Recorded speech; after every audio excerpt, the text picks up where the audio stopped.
Hello viewers, আসসালামু আলাইকুম। Welcome back to my channel Monobilashi রেসিপিতে। আজকে আমি নিয়ে এসেছি কিন্তু ভীষণ মজাদার এবং অনেক বেশি স্পেশাল একটা রেসিপি। আজকের ভিডিওতে আমি দেখাবো বার্থডে কেক বা বিভিন্ন সময় সেলিব্রেট করার জন্য আমরা যে কেকগুলো কিনে থাকি সেই কেকটা কিভাবে ঘরে বসে বানানো যায়। আমরা কিন্তু অনেক সময় বাজার থেকে চড়া দামে চকলেট কেক বা ভ্যানিলা কেক কিনে থাকি, যেটা কিন্তু খেতে অনেক সময় মজাদার হবে, অনেক সময় কিন্তু ভালো লাগে না। তাই আপনি কিন্তু ঘরে বসেই এমন সুন্দর একটা কেক তৈরি করে নিতে পারবেন যদি আমার রেসিপিটি ফলো করেন।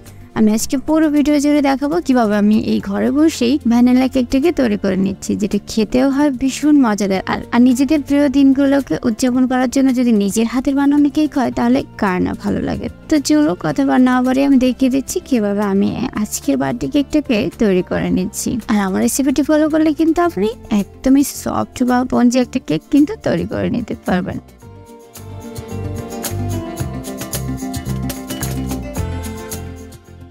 এর জন্য আমি প্রথমে দেখাবো যে লাগবে আমার এই ভ্যানিলা কেকটাকে তৈরি করার জন্য সেই উপকরণগুলো। তো আমি এখানে নিয়ে নিচ্ছি বেকিং পাউডার, ফুড কালার,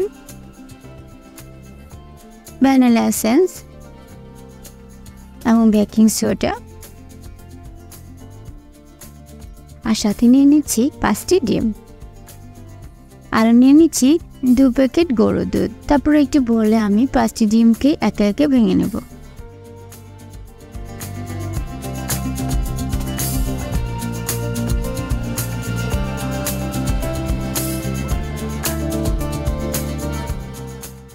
তো ভেঙে নেওয়া হয়ে গেলে আমি এর মধ্যে থেকে কুসুমগুলোকে তুলে নেব।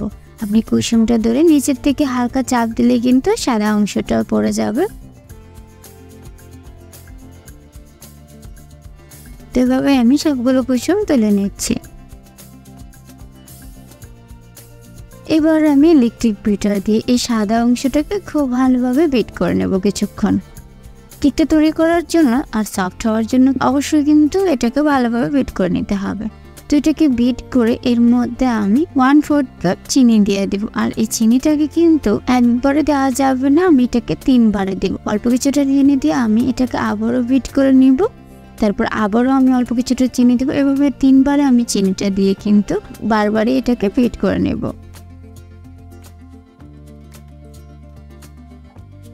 তারপরে সবগুলোকে আবারও একটু কাঠি দিয়ে এটাকে মাঝখানে নিয়ে আমি আবারও ইলেকট্রিক বিটার দিয়ে এটাকে বিট করে নিচ্ছি। তো এটাও কিছুক্ষণ বিট করা হয়ে গেলে এর মধ্যে আমি 1/2 চামচের মতো ফুড কালার অ্যাড করে দেব এবং 1/2 চামচ দিয়ে দেব ভ্যানিলা এসেন্স। এরপর দিয়ে দেব সেই তুলে রাখা কুসুমগুলোকে। তারপর আবারও আমি সবগুলোকে কিছুক্ষণ বিট করে নিচ্ছি। তারপর এটাকে 1 মিনিট বিট করার পর এর মধ্যে আমি 1/3 কাপ রান্নার তেল ব্যবহার করব। এই তেলটা দেওয়ার পর কিন্তু খুব বেশিক্ষণ বিট করা যাবে না, 2 মিনিট বিট করে এটাকে মিশিয়ে তুলে নিতে হবে। যদি আপনি তেল দিয়ে বেশিক্ষণ মিশ করেন তাহলে কিন্তু এই ফর্মটা নষ্ট হয়ে যাবে। তো এভাবে আমি 1 মিনিট বিট করে এটাকে তুলে নিয়েছি। আর অন্য পাশে এখানে আমি 1 কাপ ময়দা নিয়ে নিচ্ছি। সাথে দিয়ে দিচ্ছি 1 চামচ বেকিং পাউডার, 1 চামচ বেকিং সোডা আর 3 টেবিল চামচ গুঁড়ো দুধ। দিয়ে দিচ্ছি অল্প কিছুটা লবণ। এরপর আমি এগুলোকে ভালোভাবে চেলে নেব, 2-3 বার চেলে নেব, এতে করে কিন্তু কেকটা অনেক বেশি সফট হবে। তো এভাবে আমি শুকনো উপকরণগুলোকে চেলে নিয়েছি। আর এখন সে বিট করে রাখা ডিমের মিশ্রণটার মধ্যে আমি এগুলোকে আস্তে আস্তে করে পুরোটার মধ্যে ছড়িয়ে দেব। আর এভাবে একটি মিক্সার দিয়ে আমি ঘূর্ণায়ন মেথডে কিন্তু এটাকে মিশিয়ে নেব। এটাকে কিন্তু উল্টাপাল্টা ভাবে মেশানো যাবে না, একটু ঘুরিয়ে মিশিয়ে নিতে হবে। আর 2-3 বার আমি শুকনো উপকরণগুলোকে মিশিয়ে নিব।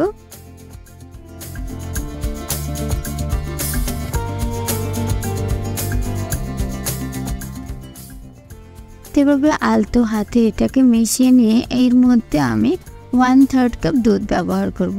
আর সেটাকে আমি ঘুরিয়ে ঘুরিয়ে কিন্তু মিক্স করে নিচ্ছি।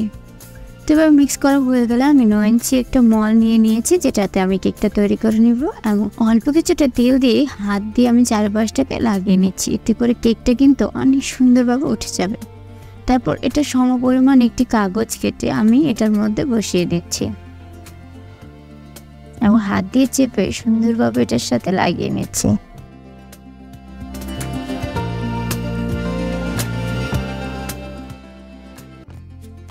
এবার সেই মিশ্রণগুলোকে এর মধ্যে আমি দিয়ে দিচ্ছি।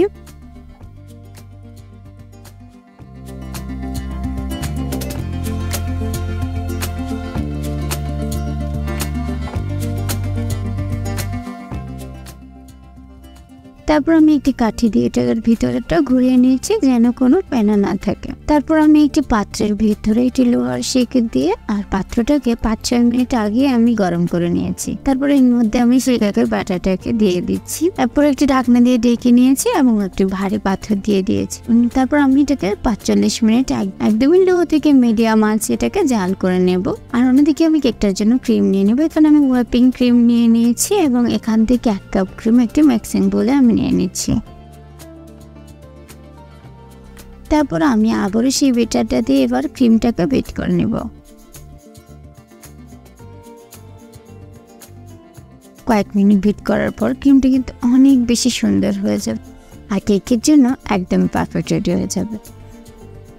তো ক্রিমটা বিট করে এরপর আমি কিন্তু এই কেকটা তুলে দেখিয়ে দিচ্ছি এটা কতটা সুন্দর এবং পারফেক্ট ভাবে কিন্তু ফুলে গিয়েছে। দেখতে পাচ্ছ পাত্রের দিকটা পরিমাণে খালি ছিল, এটা ফুলে এখন একদমই পুরো ভরে গিয়েছে এবং একটি কাঠি দিয়ে আমি এটা চেক করে দেখিয়ে দিচ্ছি এটা কতটা সুন্দর পারফেক্ট কিন্তু হয়ে গেছে। তারপর এটাকে আমি 4-5টা চাকু দিয়ে কেটে কিন্তু কেকটাকে উল্টো করে তুলে নিয়েছি।